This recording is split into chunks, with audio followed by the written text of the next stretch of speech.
ബുദ്ധിമാനരായ സ്വഹാബി വര്യർ നബി തങ്ങളോട് പറഞ്ഞു, അസ്അലുക മുറാഫഖതക ഫിൽ ജന്ന, നബിയെ സ്വർഗ്ഗത്തിൽ എനിക്ക് അങ്ങയെ കണ്ടുമുട്ടണം, ഇതാണ് എന്റെ ആഗ്രഹം.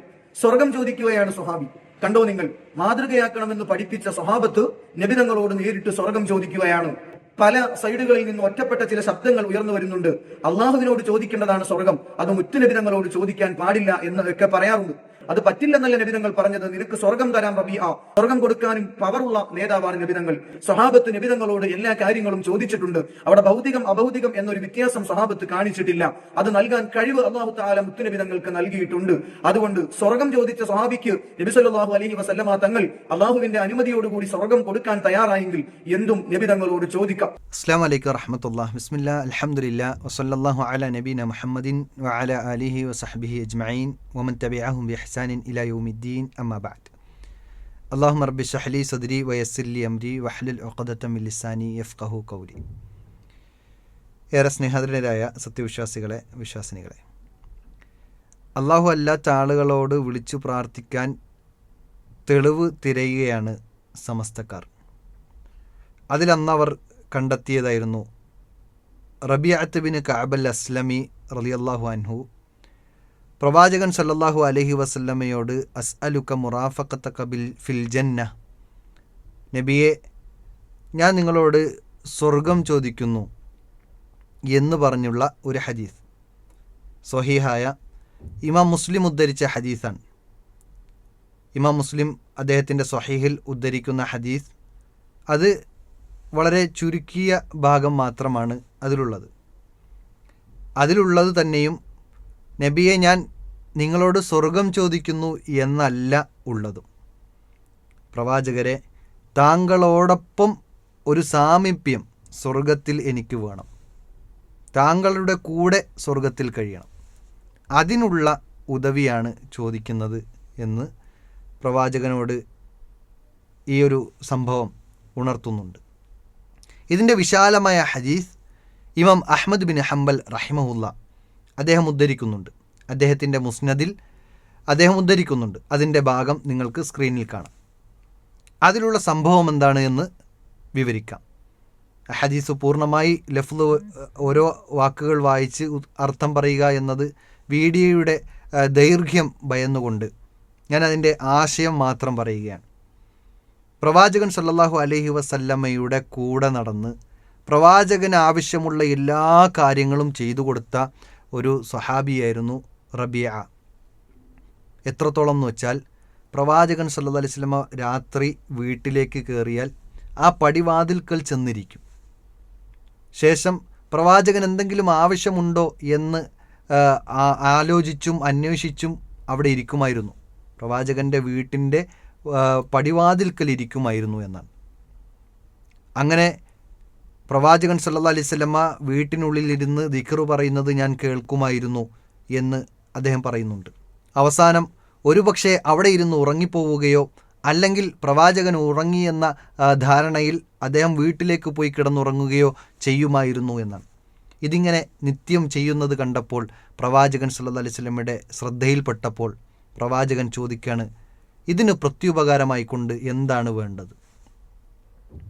റബീഅ റളിയല്ലാഹു അൻഹു അവിടെ പ്രവാചകൻ സല്ലല്ലാഹു അലൈഹി വസല്ലമയോട് തിരിച്ചു മറുപടി പറയാണ്, എനിക്കൊന്ന് ആലോചിക്കാൻ സമയം വേണം, ഒരല്പം ഒന്ന് ആലോചിക്കാൻ സമയം വേണം. പിന്നീട് അദ്ദേഹം ആലോചിക്കുന്നുണ്ട്. അങ്ങനെ ആലോചിച്ചപ്പോൾ ആദ്യം കിട്ടിയത് ദുനിയാവ് ചോദിക്കാനായിരുന്നു. പിന്നീട് അദ്ദേഹം വീണ്ടും ചിന്തിച്ചു. എന്നിട്ട് അദ്ദേഹം സ്വയം പറഞ്ഞത്, ദുനിയാവ് നശിക്കുന്നതാണല്ലോ, ആ നശിക്കുന്ന ദുനിയാവ് ചോദിച്ചിട്ട് എനിക്ക് പ്രത്യേകിച്ച് കിട്ടാനൊന്നുമില്ല, അപ്പോൾ പരലോകം ചോദിക്കാം. പരലോകം ചോദിക്കുമ്പോൾ എന്ത് ചോദിക്കണം? പ്രവാചകൻ്റെ കൂടെയുള്ള സഹവാസം ചോദിക്കണമെന്നായി. അങ്ങനെ അദ്ദേഹം പ്രവാചകനോട് പിന്നീട് ആ കാര്യം ചോദിക്കുന്നുണ്ട്. ഇത് കേട്ടപ്പോൾ പ്രവാചകൻ സല്ലല്ലാഹു അലൈഹി വസല്ലമ തിരിച്ചു ചോദിക്കുന്നു, ഇങ്ങനെ ഒരു കാര്യം ചോദിക്കാൻ നിന്നോട് ആരാണ് പറഞ്ഞത് എന്ന് ചോദിക്കുന്നുണ്ട്. അപ്പോൾ അദ്ദേഹം പറയാണ്, അദ്ദേഹം ചിന്തിച്ചതും ആലോചിച്ചതും അദ്ദേഹത്തിൻ്റെ മനസ്സിലേക്ക് വന്ന ഉത്തരത്തെക്കുറിച്ചും അദ്ദേഹം തിരിച്ചു പറയുന്നു. ഇതൊക്കെ ഹദീസിൽ ഇങ്ങനെ വിശാലമായുണ്ട്. അപ്പോൾ അദ്ദേഹം തിരിച്ചു പറയാണ്, റസൂലെ, ഞാനിങ്ങനെ ദുനിയാവിനെയാണ് ആഗ്രഹിച്ചത്, പക്ഷെ പിന്നീട് ആലോചിച്ചപ്പോൾ ദുനിയാവ് നശിക്കുന്നതാണല്ലോ, അതുകൊണ്ട് എനിക്കത് വേണ്ട, പരലോകം മതി എന്ന് തീരുമാനിക്കുകയും അങ്ങനെയാണ് ഞാൻ ചോദിച്ചത് എന്ന് പറഞ്ഞപ്പോൾ പ്രവാചകൻ ഒരല്പസമയം മിണ്ടാതിരിക്കുകയാണ്. ശേഷം പറഞ്ഞു, നീ സുജൂദ് വർദ്ധിപ്പിച്ചുകൊണ്ട് എന്നെ സഹായിക്കണം എന്ന് അദ്ദേഹം പറയാണ്. പ്രവാചകൻ സല്ലല്ലാഹു അലൈഹി വസല്ലമ റബീഅയ്ക്ക് ഉത്തരമായി കൊണ്ട് പറയാണ്. അപ്പോൾ ഇവിടെ എന്താണ് ഈ വിഷയം? പ്രവാചകൻ സല്ലല്ലാഹു അലൈഹി വസല്ലമയോട് സ്വർഗം ചോദിച്ചുകൊണ്ടുള്ള പ്രാർത്ഥനാ തേട്ടമാണോ നടത്തിയത്? അഭൗതികമായ തേട്ടം പ്രവാചകനോട് ചോദിച്ചിട്ടില്ലേ? സ്വർഗമെന്നത് അഭൗതികമല്ലേ? അപ്പോൾ അത് പ്രവാചകനോട് ചോദിച്ചിട്ടില്ലേ എന്ന് റബീഅയുടെ ഈ ഹദീസിനെ ഉദ്ധരിച്ചുകൊണ്ട് ചില ആളുകൾ ദുർവ്യാഖ്യാനിക്കാറുണ്ട്. എന്നാൽ ഹദീസുകളിൽ മറ്റു ഗ്രന്ഥങ്ങളിൽ വന്ന, ഞാൻ പറഞ്ഞല്ലോ സ്വഹീഹ് മുസ്ലിമിൽ വന്നത് വളരെ ചുരുക്കിക്കൊണ്ടുള്ള ഭാഗം മാത്രമാണ്. എന്നാൽ ഇമാം അഹ്മദ് റഹ്മഹുല്ല അദ്ദേഹത്തിൻ്റെ ഗ്രന്ഥത്തിൽ അദ്ദേഹം വളരെ വിശാലമായി അതിൻ്റെ പൂർണ്ണ രൂപം കൊണ്ടുവരുന്നുണ്ട്. അതിൽ പ്രവാചകൻ സല്ലല്ലാഹു അലൈഹി വസല്ലമയോട് ചോദിക്കണം, യാ റസൂലല്ലാഹ് അസ്അലുക അൻ തശ്ഫിഅ ലീ ഇലാ റബ്ബിക. കണ്ടോ, ഇവിടെ വളരെ വ്യക്തമാണ്, അള്ളാഹുവിനോട് എനിക്ക് വേണ്ടി ഷഫാഅത്ത് ചെയ്യണം എന്നാണ്. ഇനി മറ്റു ചില ഹദീസ് ഗ്രന്ഥങ്ങളിൽ കാണാൻ സാധിക്കുന്നത്, അതിൻ്റെ പൂർണ്ണ രൂപമുള്ള ഹദീസ് ഗ്രന്ഥങ്ങളിലൊക്കെ കാണാൻ സാധിക്കുന്നത്, അദ്ദേഹം അവിടെ ചോദിക്കുന്നത് അസ്അലുക, പ്രവാചകരെ താങ്കളോട് ഞാൻ സ്വർഗം ചോദിക്കുന്നു എന്നല്ല, മറിച്ച് ഞാൻ ചോദിക്കുന്നത് തദ്ഉ അല്ലാഹ അയുൻജിയനി മിനന്നാരി വയുദ്ഖിലനി അൽ ജന്ന. ഇതാണ് പൂർണ്ണ രൂപം. റസൂലെ പ്രാർത്ഥിക്കണം അള്ളാഹുവിനോട്. എന്തിനു വേണ്ടി?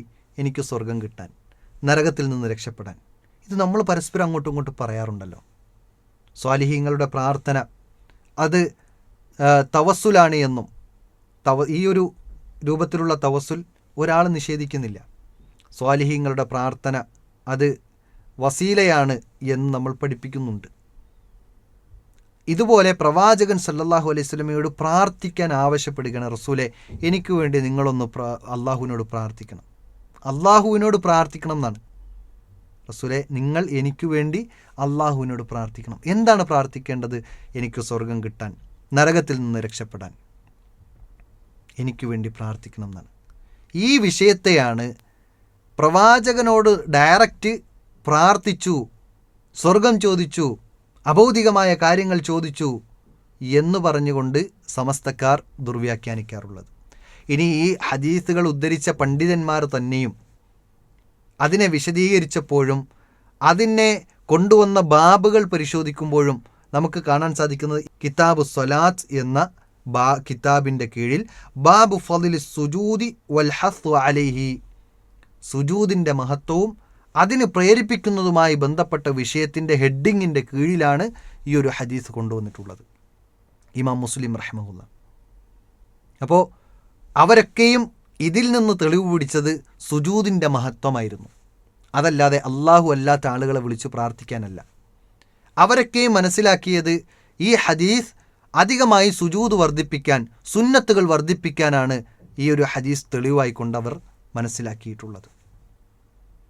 ഇനി ഇമാം നവവി റഹ്മഹുല്ല ഈ ഹദീസിനെ വിശദീകരിക്കുമ്പോൾ അദ്ദേഹവും എന്താണ് പറഞ്ഞത്?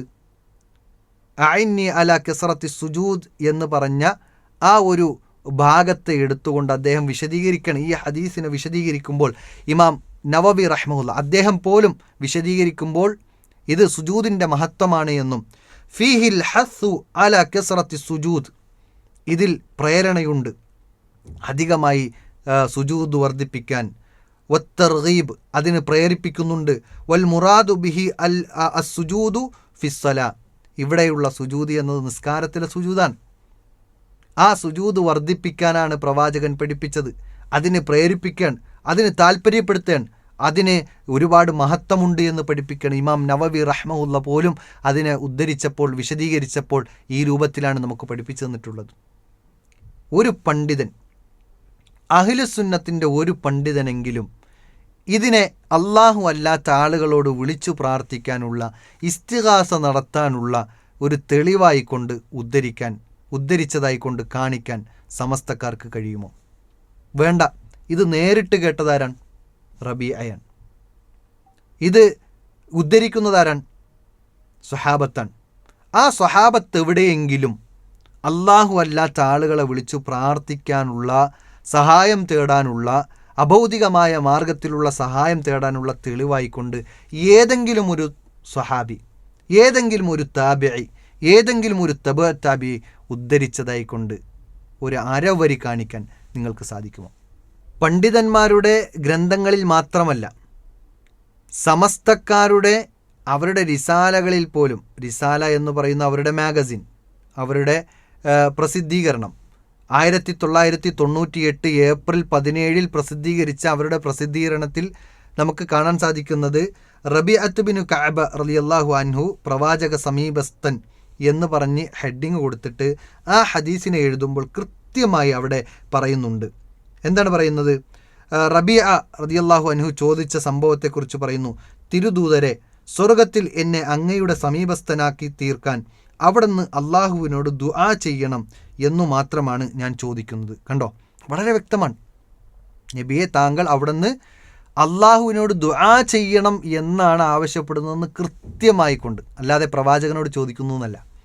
അവരുടെ റിസാലയിൽ തന്നെ സ്വന്തം പ്രസിദ്ധീകരണങ്ങളെങ്കിലും ഒന്ന് വായിച്ച് പഠിച്ചിട്ട് വേണം ഈ ഒരു വിഷയങ്ങളിലേക്ക് ഇറങ്ങിത്തിരിക്കേണ്ടത് എന്നത് പ്രത്യേകം ഓർമ്മപ്പെടുത്തുകയാണ്.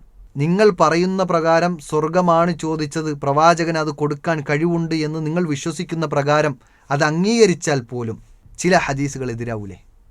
പ്രവാചകൻ സല്ലല്ലാഹു അലൈഹി വസല്ലമ സ്വന്തം മകളോട് എന്താണ് പറഞ്ഞത്? അൻഖിദി നഫ്സകി മിനന്നാർ ഖിതഅതുക ബിദി, എൻ്റെ കരളിൻ്റെ കഷ്ണമാണ് എന്ന് വിശേഷിപ്പിച്ചത് ഫാത്തിമയെക്കുറിച്ചാണ്. അൻഖിദി നഫ്സകി മിനന്നാർ, നരകത്തിൽ നിന്ന് നീ നിൻ്റെ നഫ്സിനെ കാത്ത് സംരക്ഷിക്കണം. ലാ അംലികു ലകി മിനല്ലാഹി ഷൈഅ, അള്ളാൻ്റെ അടുക്കൽ ആ സ്വർഗവും നരകവും ഉടമപ്പെടുത്തിയിട്ടില്ല ഞാൻ. അതുകൊണ്ട് നീ നിൻ്റെ ശരീരത്തെ നരകത്തിൽ നിന്ന് കാക്കുകയും സ്വർഗത്തിലേക്ക് പ്രവേശിക്കാനുള്ള കാരണങ്ങൾ പ്രവർത്തിക്കുകയും ചെയ്യുക എന്ന് പ്രവാചകൻ സല്ലല്ലാഹു അലൈഹി വസല്ലമ പഠിപ്പിക്കുമ്പോൾ, അപ്പോൾ അവിടെ സ്വന്തം മകൾക്ക് കൊടുക്കാത്ത സാധനമാണ് മറ്റൊരാൾക്ക് കൊടുത്തത് എന്ന് വാദിക്കേണ്ടി വരില്ലേ? കഴിവുണ്ടായിരുന്നിട്ടും പ്രവാചകൻ സ്വന്തം മകളോട് അങ്ങനെ പറഞ്ഞു, ക്രൂരത കാണിച്ചു എന്ന് പറയേണ്ടി വരില്ലേ? അപ്പോൾ പ്രവാചക നിന്നയും കൂടി അവിടെ നടക്കുന്നില്ലേ? പ്രവാചകൻ ഒരു കനിവില്ലാത്ത, റഹ്മത്തില്ലാത്ത വ്യക്തിയാണ് എന്ന് നിങ്ങൾക്ക് വാദിക്കേണ്ടി വരൂലേ? സ്വന്തം മകളോട് ഇങ്ങനെ കാണിച്ചിട്ട് മറ്റൊരാൾക്ക് സ്വർഗം കൊടുക്കാൻ പോയ ഒരു നീതിയില്ലാത്ത മനുഷ്യൻ എന്ന് നിങ്ങൾക്ക് വാദിക്കേണ്ടി വരൂലേ? അതുകൊണ്ട് സഹോദരങ്ങളെ, ഹദീസിനെ ഈ രൂപത്തിൽ ദുർവ്യാഖ്യാനിക്കാൻ നിന്നു കഴിഞ്ഞാൽ പല അബദ്ധങ്ങളും വഴിയേ വരും എന്നതിൻ്റെ തെളിവ് കൂടിയാണിത്. മാത്രമല്ല, ഈ ഹദീസിനെ ഉദ്ധരിച്ച എല്ലാ പണ്ഡിതന്മാരും മുഹദ്ദിസുകളും കൃത്യമായി നമുക്ക് പഠിപ്പിച്ചു തന്നത് ഇതിൽ നിസ്കാരത്തിലെ സുജൂദിൻ്റെ അതിനെ വർദ്ധിപ്പിക്കുന്നതുമായി ബന്ധപ്പെട്ട ഫളിലാണ് നമുക്ക് പഠിപ്പിച്ചു തരുന്നത് എന്നാണ്. ഒരാൾ പോലും അള്ളാഹു അല്ലാത്ത ആളുകളെ വിളിച്ചു പ്രാർത്ഥിക്കാനുള്ള ഒരു തെളിവായി ഒരാൾ പോലും ഉദ്ധരിച്ചില്ല എന്നാണ്. അങ്ങനെ ഏതെങ്കിലും ഒരു വ്യക്തി ഉദ്ധരിച്ചതായി കൊണ്ട് കാണിക്കാൻ സാധിച്ചാൽ നിങ്ങൾ കൊണ്ടുവരൂ. എത്രയെത്ര ഹദീസിൻ്റെ പണ്ഡിതന്മാരാണ് ഈ ഹദീസിനെ ഉദ്ധരിച്ചിട്ടുള്ളത്. ഇമാം തൊബറാനി റഹിമഹുല്ല അദ്ദേഹം അൽ മുഅ്ജമുൽ കബീർ എന്ന് പറയുന്ന ഗ്രന്ഥത്തിൽ ഉദ്ധരിച്ചിട്ടുണ്ട്. മാത്രമല്ല അബൂദാവൂദ് റഹിമഹുല്ല ഉദ്ധരിച്ചിട്ടുണ്ട്, ഇമാം മുസ്ലിം റഹിമഹുല്ല ഉദ്ധരിച്ചിട്ടുണ്ട്. ഇവരൊക്കെയും അതിനെ വളരെ ചുരുക്കിയ രൂപത്തിലാണ് ഉദ്ധരിച്ചിട്ടുള്ളത്. എന്നാൽ ഇമാം അഹ്മദ് ബിൻ ഹംബൽ റഹിമഹുല്ല അദ്ദേഹത്തിൻ്റെ മുസ്നദിൽ പൂർണ്ണമായ രൂപം ഉദ്ധരിച്ചു. അതുപോലെ തന്നെ അത്തർഗീബ് വത്തർഹീബ് എന്ന് പറയുന്ന ഗ്രന്ഥം, അതുപോലെ തന്നെ മറ്റു ചില ഗ്രന്ഥങ്ങളിൽ മഅരിഫത്തു സ്വഹാബ എന്ന് പറയുന്ന ഗ്രന്ഥത്തിൽ റബീഅ പറയുന്നത്, പ്രവാചകരെ, അള്ളാഹുവിനോട് നിങ്ങൾ പ്രാർത്ഥിക്കണമെന്ന വചനം തന്നെയാണ്, അല്ലാതെ പ്രവാചകരെ താങ്കളോട് ഞാൻ സ്വർഗം ചോദിക്കുന്നു എന്നല്ല. തദ്ഉവനി എന്ന് പറയുന്ന ഭാഗമില്ലെങ്കിൽ പോലും അസ്അലുക മുറാഫഖതക ഫിൽ ജന്ന എന്ന ഭാഗം ഇമാം മുസ്ലിം ഉദ്ധരിച്ച ഹദീസ് തന്നെ എടുത്താൽ പോലും അതിൽ സ്വർഗം ചോദിക്കുന്നില്ല. അതാണ് ഏറ്റവും വലിയൊരു സത്യം. സ്വർഗം ചോദിക്കുന്നില്ല, സ്വർഗത്തിൽ പ്രവാചകനോടൊപ്പമുള്ള ഒരു സ്ഥാനം അതാണ് ചോദിക്കുന്നത്. സ്വർഗത്തിൽ പ്രവാചകനോടൊപ്പം ഉണ്ടാകണം. നമ്മളൊക്കെ ആഗ്രഹിക്കുന്നതാണല്ലോ പ്രവാചകൻ്റെ കൂടെ കഴിയാൻ, പ്രവാചകനെ കാണാൻ, പ്രവാചകനോട് ഇടകലർന്ന് ജീവിക്കാൻ നമ്മൾ ആഗ്രഹിക്കുന്നില്ലേ? അതുപോലൊരാഗ്രഹം അവിടെ പറഞ്ഞു എന്ന് മാത്രം. പക്ഷേ ഹദീസിൻ്റെ പൂർണ്ണരൂപത്തിൽ അള്ളാഹുവിനോട് താങ്കൾ പ്രാർത്ഥിക്കണം എന്നാണ്. അതിനെ കട്ടുമുറിച്ചിട്ട് അതിൻ്റെ ഹദീസിൻ്റെ ചെറിയൊരു ഭാഗം മാത്രം എടുത്തിട്ട് ഇത് അള്ളാഹു അല്ലാത്ത ആളുകളെ വിളിച്ച് പ്രാർത്ഥിക്കാനുള്ള തെളിവാണ് എന്ന് കേരളക്കരയിൽ കൊണ്ടുവന്നത് ഈ സമസ്തക്കാരാണ്. അതുകൊണ്ട് ഇത്തരം ദുർവ്യാഖ്യാനങ്ങൾ അത് ഇനിയെങ്കിലും അവസാനിപ്പിക്കണമെന്നും സത്യസന്ധമായി ദീൻ ഉൾക്കൊണ്ടുകൊണ്ട് അത് വളച്ചുകെട്ടില്ലാത്ത രൂപത്തിൽ സമൂഹത്തെ പഠിപ്പിക്കണമെന്നാണ് സമസ്തക്കാരോട് ഓർമ്മപ്പെടുത്താനുള്ളത്. അതോടൊപ്പം എൻ്റെ ശ്രോതാക്കളോട് ഓർമ്മപ്പെടുത്താനുള്ളത്, ഇത്തരം ദുർന്യായങ്ങളും ദുർവ്യാഖ്യാനങ്ങളും നടത്തുമ്പോൾ ആ ഹദീസ്, അവർ കൊണ്ടുവന്ന ഹദീസ് തന്നെ ഒന്ന് പരിശോധിച്ചു കഴിഞ്ഞാൽ അവർക്കുള്ള മറുപടിയുണ്ട് എന്നത് ഒരു വസ്തുതയാണ്.